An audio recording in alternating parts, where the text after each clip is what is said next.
we are going to be reading about socks. First, I'm going to show you some socks I've been working on.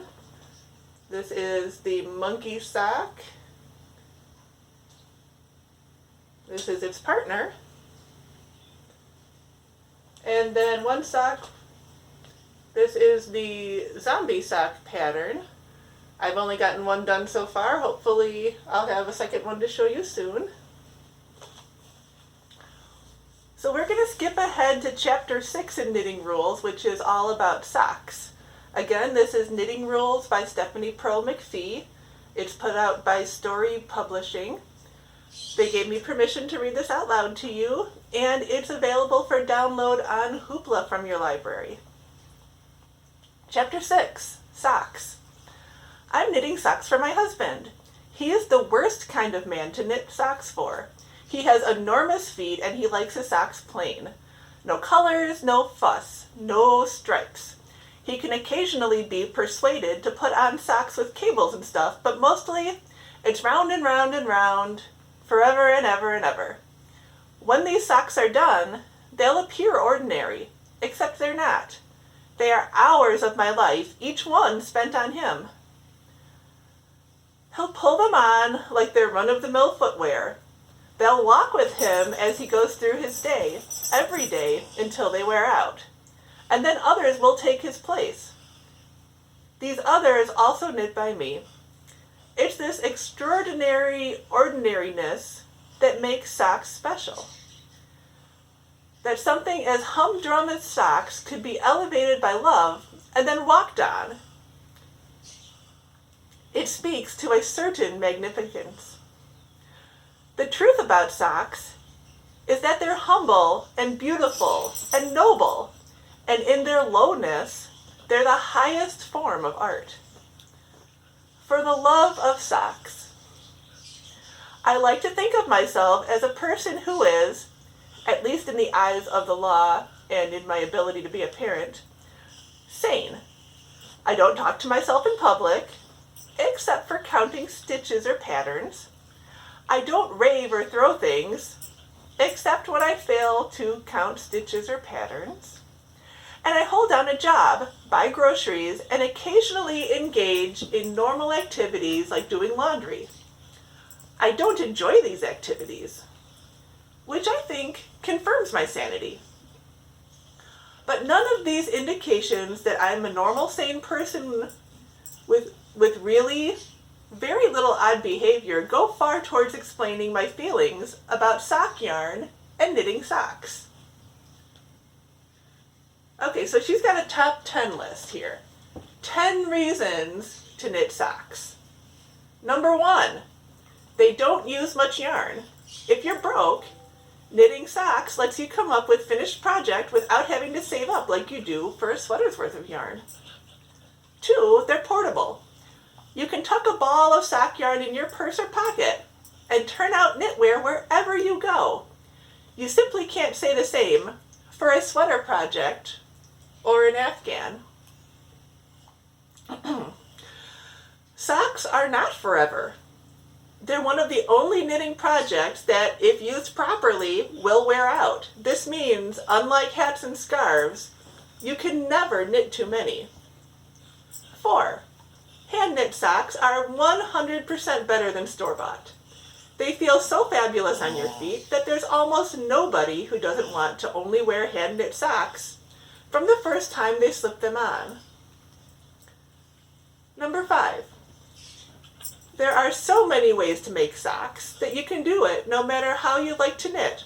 Toe up, top down, on double points, flat, on 2 circulars, on 1 big one.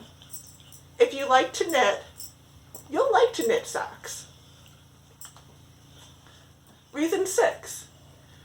Having to do the second one is good for the soul and reinforces determination and stick-to-itiveness. Naturally, if you don't possess these qualities to begin with, this could be a downer. 7. Socks have parts. This is a big help for those of us who bore easily. There's the charm of the top, the thrill of the heel, the intrigue of the instep, and the joy of shaping the toe helps keep interest high. 8. Once you know the rules about knitting socks, you'll never need a pattern. Number 9. Human feet come in a huge variety of sizes. 3.5 inches for a tiny newborn, up to 12 inches for a large man. This means that no matter how badly you choke on gauge, you're going to have a sock that fits someone. You might have to mail them to a basketball player, but they'll fit someone out there. Reason 10. Socks are a miracle of engineering. When you knit a sock, you're doing it the same way it has always been done. You're connected with knitters over the last 700 years, all making socks and watching them wear out.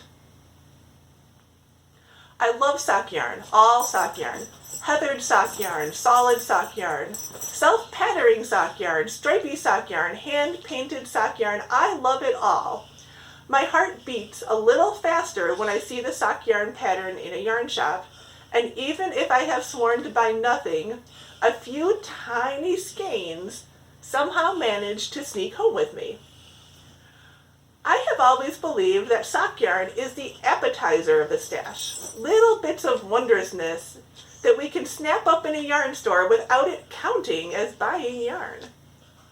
In fact, during a few times in my life when I've decided to stop buying yarn for reasons of economy or space, I have never extended the sock yarn fast. I have never extended the yarn fast to sock yarn. It's special. Don't let anybody tell you different. The length of a person's foot is about 15% of its height.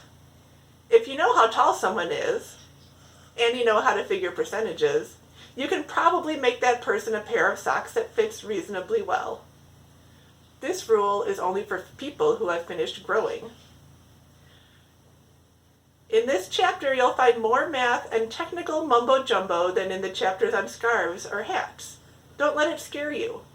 Whether you've knit 1,000 socks or have never knit one at all of this is here to make it easier. The truth about socks is that even though they are, from an engineering point of view, remarkably complex, once you break them down to their barest elements, they're simple and straightforward and don't even take a tape measure. Slick.